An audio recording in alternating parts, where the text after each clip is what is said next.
ఏంటి బావి ఏంటివి తెలియదా? సద్ద రొట్టెలు నేనే చేసిన. మార్నింగ్ 5:30 చేసిన ఈరోజు. ఇవన్నీ చేసిన. అవునా? నిజమా? ఇప్పుడు నిజం చెప్పు, వీడియో ఆఫ్ చేస్తా. కానీ నా అమ్మవా? నిజాలే మాట్లాడాలి. అబద్ధాలు ఆడొద్దంటావు. అవును, చూసేటోళ్ళకి కూడా తెలుసు. నేను తెలిసిన వాళ్ళకి అందరూ తెలుసు. దీని మొహానికి జొన్న రొట్టెలు సద్ద రొట్టెలు చెయ్యదు, దీనికి చపాతీలే రావాలి. చపాతీలు వస్తాయి, మంచిగా చేస్తూ ఉంటా. కానీ ఇట్లా జొన్న రొట్టెలు ఇవి రావు చేయడము. ఇవి రాత్రి కర్ణాటక నుంచి తెచ్చిండు పెద్ద నాన్న. ఇవి తినాలన్నమాట ఇప్పుడు.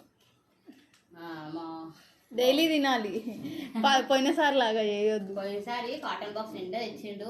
కష్టపడి 1 month తిని మిగతా పడేసినాయి. కొంచెం ఏమంటారు, టేస్ట్ పోయింది లాస్ట్కి.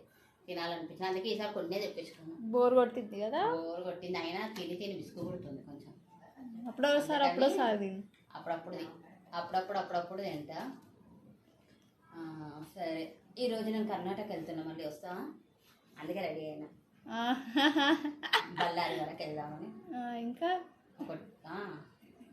ఇప్పుడు వెళ్తున్నాం. అక్కడ కొంచెం పని ఉంది. సరే ఇవి లోపల పెట్టేసి వస్తాం. బాయ్.